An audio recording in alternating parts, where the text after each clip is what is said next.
এটা কোনো নেটওয়ার্ক নয়, এটা একটা ক্যাম্পেইন, এটা একটা প্রচারণা। আমরা এনজিও, আমরা ছোট ছোট সংগঠন, যে সংগঠনগুলো এলাকা বেসড গড়ে উঠেছে, সেই সব সংগঠনগুলোর দক্ষতা বৃদ্ধি করে তাদেরকে নিয়ে কাজ করা। উপজেলা পর্যায়ে যে এনজিওগুলো, তারা আসলে প্রথমত চ্যালেঞ্জ হলো যে এগুলো যখন ইংরেজিতে প্রজেক্ট প্রপোজালগুলো চায়, টিওআরগুলো তারা পায়, এগুলো তারা তো নিজেরা বুঝে না। আমরা মনে করি বাংলা ভাষাটির ব্যবহার হোক, ছোট ছোট এনজিওগুলো তাদের সাথে সেক্ষেত্রে সমন্বয়ের সুযোগটা পাবে। আগামী 2019 সালে আমরা ঢাকায় আবার সভা সমাবেশ করে ঘোষণা করব, অর্থাৎ আমরা এই প্রক্রিয়াটা চালিয়ে যাব।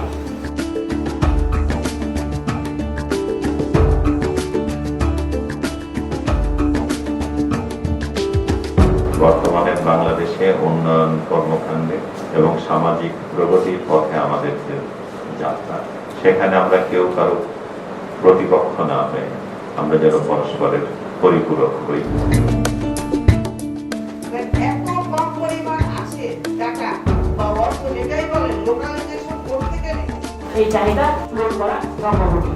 এইটার সবচেয়ে বড় অংশটা প্রায় 70-75% অংশটা কিন্তু রাষ্ট্রের মাধ্যমে যায়।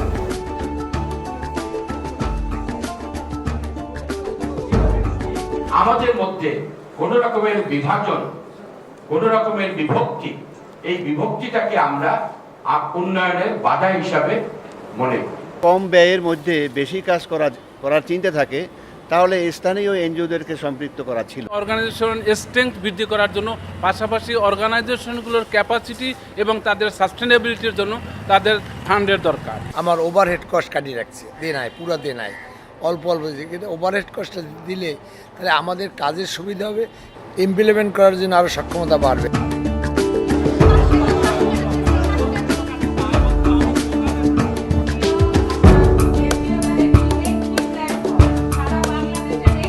তহবিল দেওয়ার ক্ষেত্রে যে সমস্ত শর্ত আরোপ করা হয়, সেই শর্তগুলো আমাদের পক্ষে পালন করা অনেকটাই দুঃসাধ্য হয় অনেক সময়।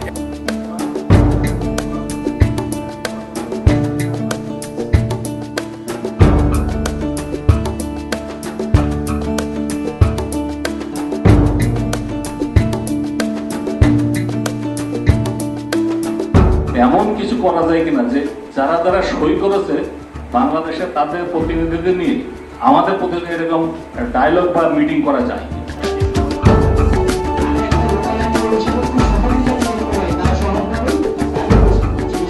আমার ভিতরে যদি ত্রুটি থাকে, তাহলে আমি যে কাজটা করতে যাবো সেটাই ত্রুটিপূর্ণ হবে। তাই নিজেকে আগে স্বচ্ছ করতে হবে, নিজেকে আগে অ্যাওয়ার করতে হবে, নিজের চাহিদা এবং কর্মের সঙ্গে সমন্বয় করতে হবে। সাংগঠনের মধ্যে প্রশাসনিক ব্যবস্থাপনা যে ঠিকঠাক আছে কিনা, 2 নম্বর হচ্ছে অর্থায়ন, অর্থ ব্যবহারের ক্ষেত্রে স্বচ্ছতা ঠিকঠাক মতো আছে কিনা, এবং 3 নম্বর হচ্ছে তথ্যায়নটা ঠিকঠাক মতো আছে কিনা।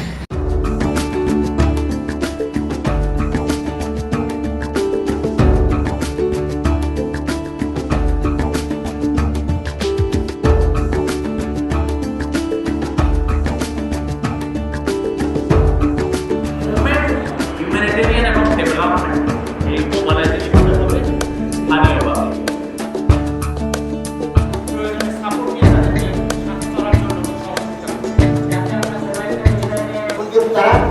উল্লেখ করে যে অমুক জায়গা থেকে রেজিস্ট্রেশন করা থাকতে হবে।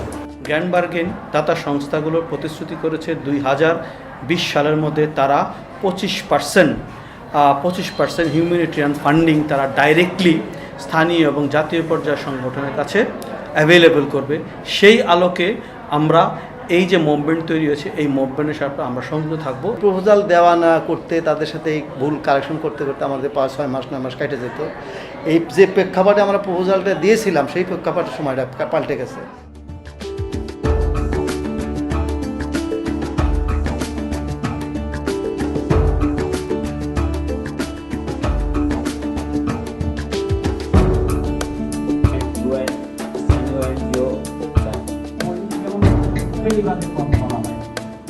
যে ফান্ড দিচ্ছে, ধরেন 5 লাখ টাকা, এই 5 লাখ টাকার জন্য যারা ফান্ড দিচ্ছে তারা দেখা যাচ্ছে এই 1 কোটি টাকার গাড়িতে উঠে আসতে।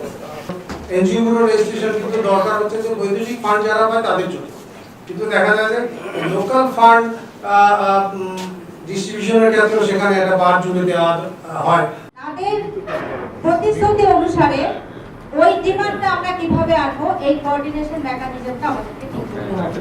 ইন্টারন্যাশনাল এনজিও ডেভেলপমেন্ট কিভাবে হচ্ছে, ইন্টারন্যাশনাল সিভিল সোসাইটি কিভাবে কথা বলছে, সেটি এখনো আমরা ওইভাবে পূর্ণাঙ্গ রূপে আমরা জ্ঞান অর্জন করতে পারিনি, জানতে পারি।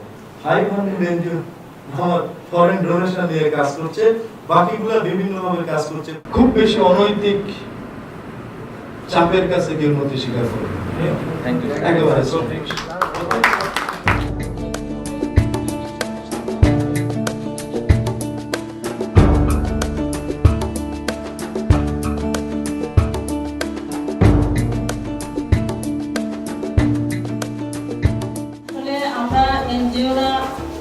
খুব দুরবস্থার মধ্যে দিন কাটতেছি, সেই জায়গা থেকে যে এই ধরনের প্রোগ্রামটা আপনারা শুরু করছেন, এটা যেন অব্যাহত থাকে। আমরা উন্নয়ন কর্মী সরকারের সহযোগী সংগঠন হিসাবে আমরা সরকারকে সহযোগিতা করি। আর্থিক প্রবাহ যদি বন্ধ হয়ে যায়, এইড প্রবাহ যদি বন্ধ হয়ে যায়, সাহায্য প্রবাহ বা অনুদান প্রবাহ বন্ধ হয়ে যায়, তাহলে আমাদের এনজিওগুলো একটা সংকটে পড়বে।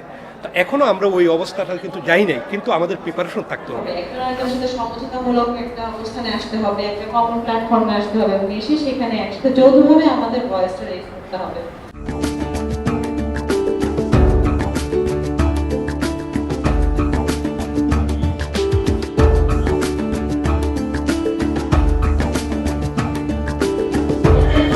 আইওএম আছে, red cross, red crescent society আছে, হিউম্যানিটেরিয়ান বলেন, ডেভেলপমেন্ট বলেন, মূল দাতা এবং ফান্ড সমন্বয়কারী এই প্রতিষ্ঠানগুলো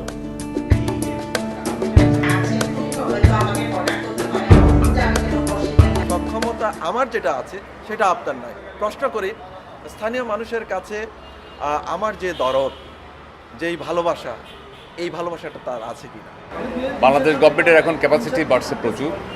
উপজেলাতে যেসব বরাদ্দ আসতেছে, বিশেষ করে স্যানিটেশনে, তারপর আপনার পরিবেশে, এই বিষয়গুলো ছোটোখাটো হইলেও এগুলিতে স্থানীয় এনজিওগুলো কাজ করতে পারে লোকাল গভর্নমেন্টের সাথে। প্রশাসন আমাদেরকে খুব নাজেহাল করে। আমরা উন্নয়ন প্রতিষ্ঠান, আমাদেরকে ডাকবে কিভাবে আমাদেরকে উন্নয়নের সাথে সম্পৃক্ত করে আমাদের থেকে কাজ আদায় করে নেবে, না সেটা না, আমি কি কাজ করছি এটার পরীক্ষা দিতে হচ্ছে।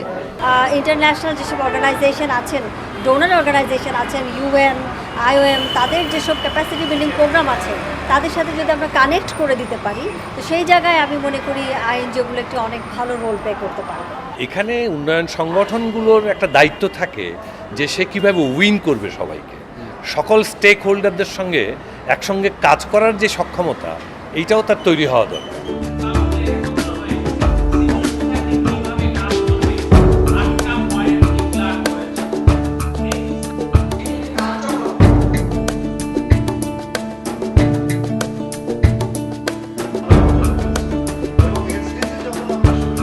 বাংলাদেশ কিন্তু লোকালাইজেশনে অনেকটা এগিয়ে আছে, তো সেই কারণে লোকালাইজেশনটা আমরা অবস্থান যেভাবে দেখি, আমরা মনে করি যে এটার একটা ইনস্টলেশন হওয়া দরকার এবং একটা নলেজ বিল্ড আপ হওয়া দরকার। ফান্ডের বেশিরভাগ অংশ চলে যায় ওই মধ্যস্বত্বভোগী সংগঠনের কাছে। স্থানীয় প্রতিষ্ঠানগুলো তারা নিজেরা যেভাবে কাজ করে, এটা বেসিক্যালি হচ্ছে আসলে একটা স্বেচ্ছাপ্রণোদিতভাবে তাদের কাজ শুরু হয়। ফল হচ্ছে কি অনেক প্রতিষ্ঠানের সক্ষমতার ক্ষেত্রে অনেক ঘাটতি থাকে। এখন আন্তর্জাতিক প্রতিষ্ঠানগুলো তারা যেভাবে তাদের যে প্রকিউরমেন্ট প্রসেস, তারা যেভাবে ফান্ডিংটা দেওয়ার জন্য যে প্রক্রিয়া, সেখানে অনেকগুলো শর্ত জুড়ে দেয়, যে শর্তগুলো পূরণ করা অনেক স্থানীয় পর্যায়ের প্রতিষ্ঠানের জন্য সম্ভব হয় না। যারা ইন্টারন্যাশনাল অর্গানাইজেশন অথবা দাতা সংস্থা, তারা বলে যে লোকাল অর্গানাইজেশনের ক্যাপাসিটি কম, ক্যাপাসিটি নেই। সুতরাং এটা একটা অজুহাত, কারণ এটা ক্যাপাসিটি নেই সেটা বলা ঠিক না। কারণ লোকাল কোনো প্রবলেম, স্থানীয় কোনো সমস্যা যদি হয়, সেই সমস্যার সমাধানের জন্য প্রথম স্থানীয়রাই এগিয়ে আসে। সারা পৃথিবীর মধ্যে এনজিও বেসরকারি উন্নয়ন কর্মকাণ্ডের সর্ববৃহত্তম কর্মযোগ্য আমাদের দেশে হচ্ছে। আমরা 48 বছরের পুরনো হয়ে গেছি, এখনো যদি আমাদের বলে যে আমরা পরিপক্ক নই, এই কথা একেবারেই ধুবে টিকবে না।